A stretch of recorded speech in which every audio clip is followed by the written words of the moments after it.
Bismillahirrahmanirrahim. Assalamualaikum warahmatullahi wabarakatuh. Alhamdulillah rabbil alamin wa bihi nasta'in ala umuri dunya waddin.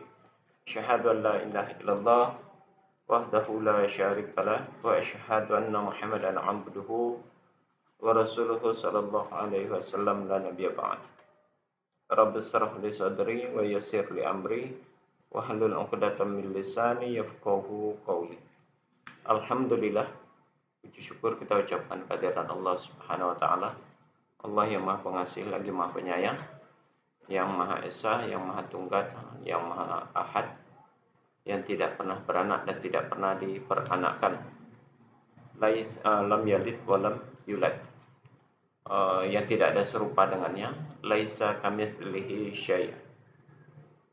Salawat dan salam kepada Rasulullah junjungan kita Muhammad sallallahu alaihi wasallam. Allahumma shalli ala Muhammad wa ala ali Muhammad. Uswatun hasanah buat kita, contoh suri tauladan hidup buat seluruh umat manusia. Saudara, bertemu kembali, berbincang kembali kita untuk hari ini berkaitan dengan masih mengupas dan membicarakan tentang Injil Barnabas. Ayat-ayatnya kita mencoba menyoroti kembali, menelaah, memahami, dan mengambil pelajaran dari apa yang dituangkan oleh Barnabas di dalam Injil Barnabas ini. Kemarin sudah kita kita mulai tentang dakwah pertama Yesus setelah dia diangkat menjadi seorang nabi, begitu ya. Nah, hari ini kita akan membacakan dan membahas tentang beberapa ayat lagi. Ada beberapa ayat dalam pasal 13 Injil Barnabas ini. Perikopnya judulnya tentang menarik hati, ketakwaan Yesus, dan doanya untuk hiburan yang indah dari malaikat Jibril. Ini saudara, ini kita langsung lihatkan ayatnya yang tertuang di dalam Barnabas, ya, di dalam Injil Barnabas. Nah, ini yang akan kita bicarakan. Ayat 13, pasal 13 ayat 42. Sama-sama kita membacanya, saudara. Silakan saudara membaca di monitor ini, di dalam tayangan ini tentang isi Injil Barnabas ini. Ya. Kita mulai saja. Bunyi ayatnya yang pertama, beberapa hari telah berlalu. Yesus telah mengerti secara kejiwaan keinginan dari para pejabat agama mendekati Bukit Zaitun itu untuk berdoa, dan setelah menghabiskan sepanjang malam dalam beribadah, di kepagian itu Yesus berdoa berkata, "Oh Allah, aku tahu bahwa para penulis purbakala, maksudnya adalah para ahli Taurat, itu benci padaku." Jadi ini maksudnya Yahudi, orang yang Yahudi, para pemuka-pemuka agama Yahudi, dijelaskan oleh Yesus, mereka banyak yang tidak suka kepada Yesus, membenci Yesus. Dan para pejabat agama itu berkemauan untuk membunuh aku. Itu kata Yesus di dalam doanya. Hambamu karena itu Allah Tuhan Maha Kuasa. Allah Tuhan Maha Kuasa. Jadi Yesus berdoa kepada Allah dan Maha Pengasih. Dalam kasih jerat mereka, demi Engkau adalah juru selamatku. Baik. Di ayat 42 ini, saudara, menindaklanjuti dari penjelasan ayat-ayat sebelumnya, bahwasanya secara garis besar potongan ayat yang terdapat di dalam 42 ini menunjukkan bahwasanya betapa pertama Yesus berdoa kepada Allah. Jadi Yesus berdoa kepada Bapa. Dalam hal ini adalah tentunya Allah yang dimaksud Bapa di situ. Dan dia berdoa, dan ini menunjukkan bahwasanya Yesus bukanlah Allah. Tidak ada unsur Allah di dalam diri Yesus. Karena dia berdoa kepada Allah sebagai sang Tuhan. Ya, sebagai sosok yang dia pertuhankan. Nah, kalau dia Tuhan, buat apa dia berdoa kepada Allah? Itu yang pertama. Yang kedua, Yesus tidak berdaya dan dia takut kalau seandainya bahwasanya dia itu akan diburu, begitu ya. Akan dikejar-kejar oleh para pemuka agama Yahudi, gitu, para ahli Taurat kalau dalam ayat ini. Nah, kalau kita sinkronkan dengan keyakinan yang dimiliki oleh imannya oleh keyakinan yang dimiliki oleh orang-orang Nasrani, orang-orang Kristen, kalau dikatakan Yesus itu menyerahkan dirinya sebagai mengorbankan dirinya untuk penebusan dosa, itu sepertinya tidak mungkin. Kenapa saya katakan tidak mungkin? Justru di dalam sini Yesus kelihatan tidak menginginkan hal itu terjadi. Tidak menginginkan hal itu terjadi, bahkan dia sangat takut sehingga dia meminta perlindungan dan meminta bantuan kepada Allah. Nah, kita bisa baca di dalam ayat ini, ya. Allah, aku tahu bahwa para penulis purbakala atau ahli Taurat itu benci padaku, dan dan para pejabat agama itu berkemauan untuk membunuh aku, hambamu. Karena itu Allah Tuhan Maha Kuasa dan Maha Pengasih dalam kasih mendengarkan doa-doa dari hamba, dan selamatkanlah aku dari jerat-jerat mereka. Nah, kata-kata dan selamatkanlah aku dari jerat-jerat mereka. Engkau adalah juru selamatku. Terdapat dua makna lagi yang tambahan di sini, ya, bahwasanya Yesus tidak berdaya, Yesus tidak mau, dan dia takut kalau dia akan dibunuh.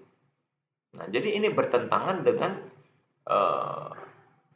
pengakuan keimanan saudara-saudara kita yang beragama Kristen, kalau Yesus itu bertujuan dia diutus untuk menebus dosa dan dia memang akan mati di kayu salib, harusnya dia tidak takut.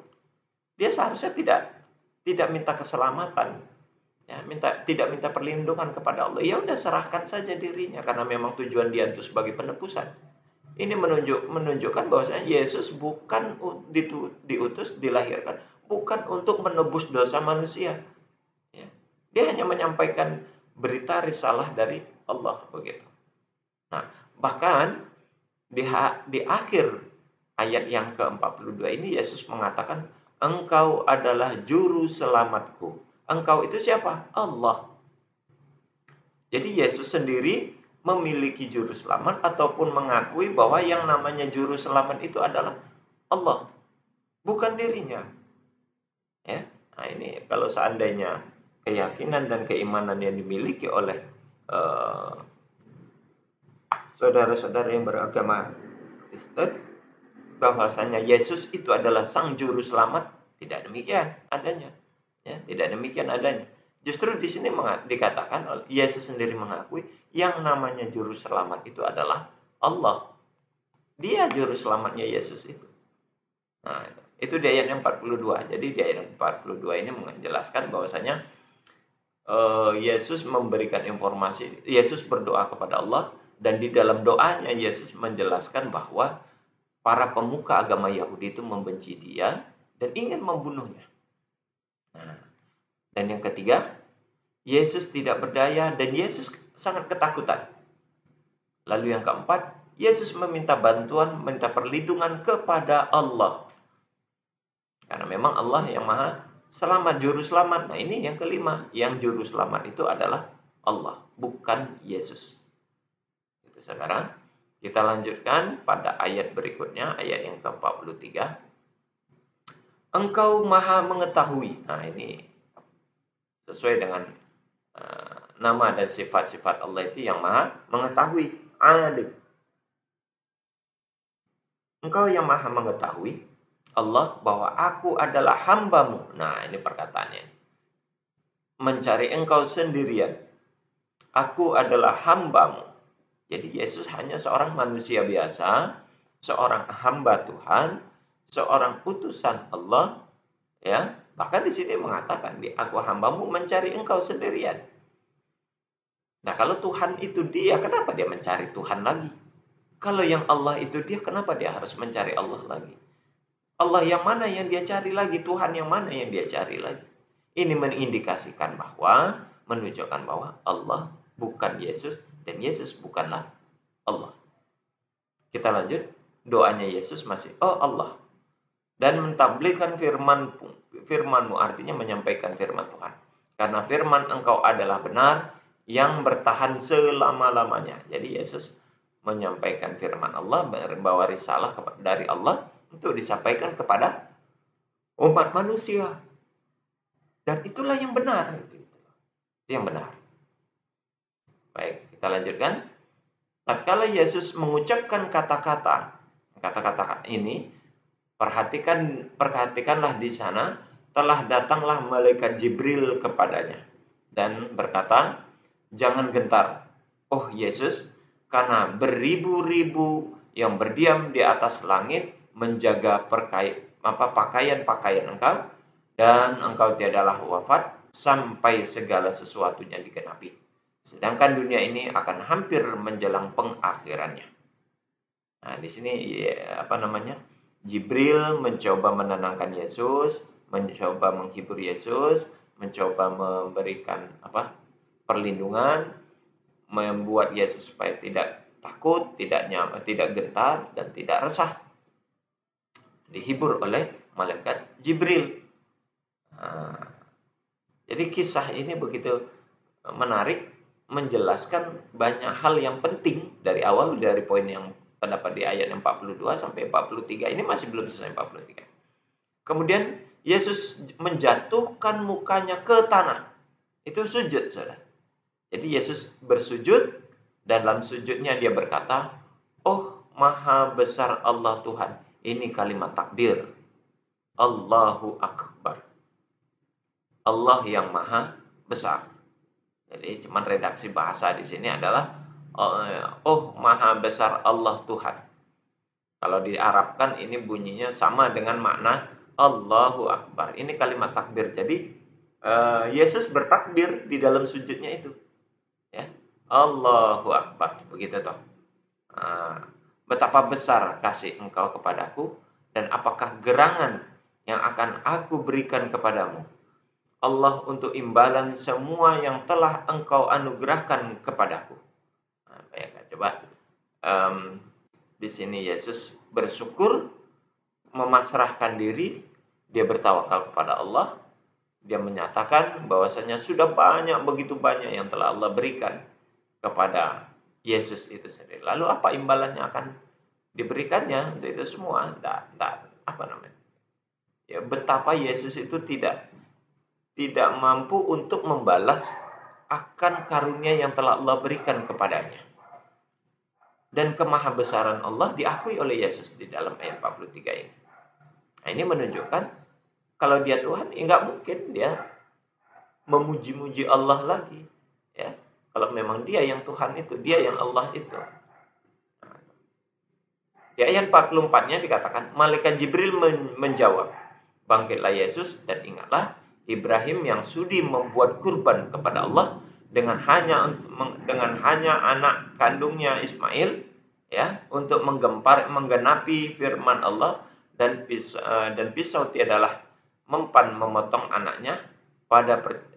Percayalah, dialihkan dengan seekor kibas untuk kurban. Bahkan demikian justru akan engkau laksanakan, oh Yesus hamba Allah. Nah, ada berita menarik di ayat 44, saudara. Pertama, Jibril menjawab pertanyaan Yesus yang ada di ayat 43. Di ayat 43 kan Yesus mengatakan apa yang harus dia lakukan atas karunia, atas anugerah yang telah Allah berikan kepada Yesus. Lalu apa yang harus Yesus lakukan? Lalu disampaikanlah oleh Jibril bahwasanya dia harus melakukan penyembelihan kurban sebagaimana dulu Ibrahim telah melakukan kurban atas anaknya bernama Ismail. Nah, jadi di sini Pertama, Jibril memberikan jawaban atas pertanyaan yang diajarkan Yesus di ayat yang 43, itu yang pertama. Yang kedua, perintah menyembelih kurban seperti yang dilakukan oleh Nabi Ibrahim. Ya, jadi Yesus harus berkorban juga, menyembelih kurban. Yang ketiga, ayat ini menjawab sekaligus membantah iman Kristen yang mengatakan bahwa yang disembelih adalah Ishak. Ternyata Injil Barnabas mengakui keyakinan umat Islam bahwa yang disembelih itu Ismail, bukan Ishak. Di sini ayat ini dijelaskan dengan jelas ini. Dan ingatlah Ibrahim yang sudi membuat kurban kepada Allah dengan hanya anak kandungnya Ismail untuk menggenapi firman Allah. Jadi di sini Ismail yang disembelih, bukan Ishak. Nah, itu menariknya saudara.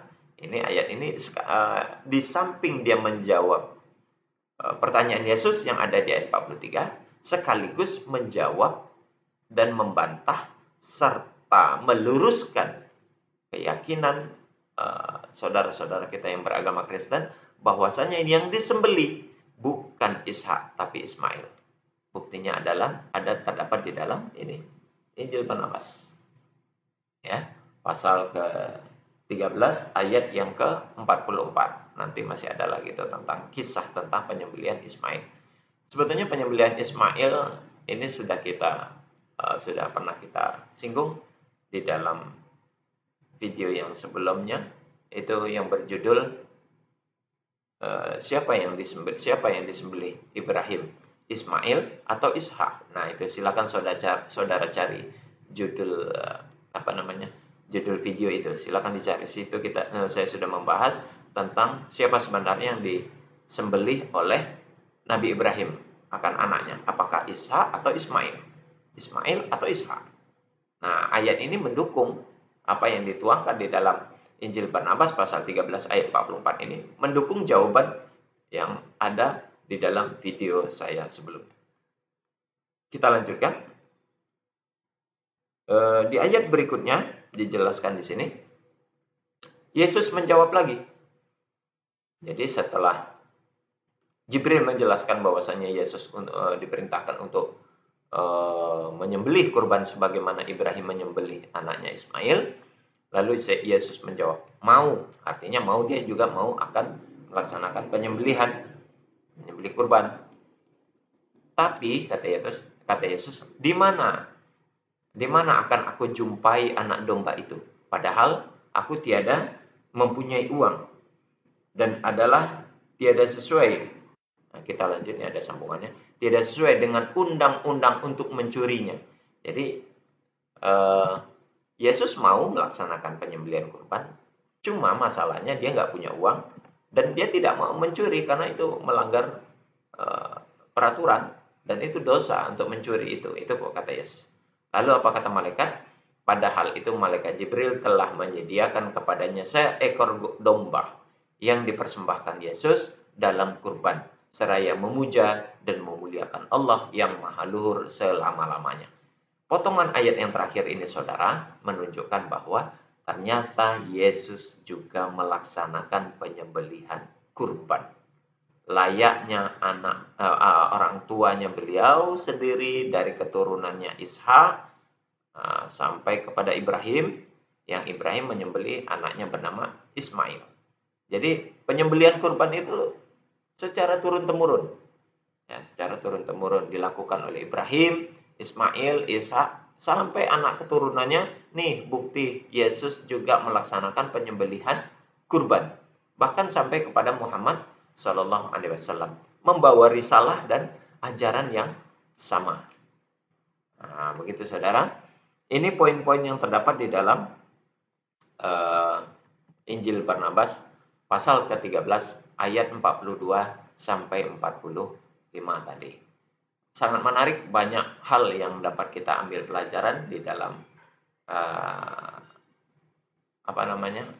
Barnabas pasal yang ke-13 ini. Dari 4 ayat yang kita bahas, yang kita ulas, sungguh luar biasa, memberikan gambaran bahwasanya Yesus betul-betul menjadi pembawa risalah, menjadi utusan Allah menjadi perwakilan Allah di atas bumi ini kepada kaumnya Bani Israel, mengajarkan ajaran yang sangat sesuai dengan apa yang diajarkan Muhammad kepada umatnya.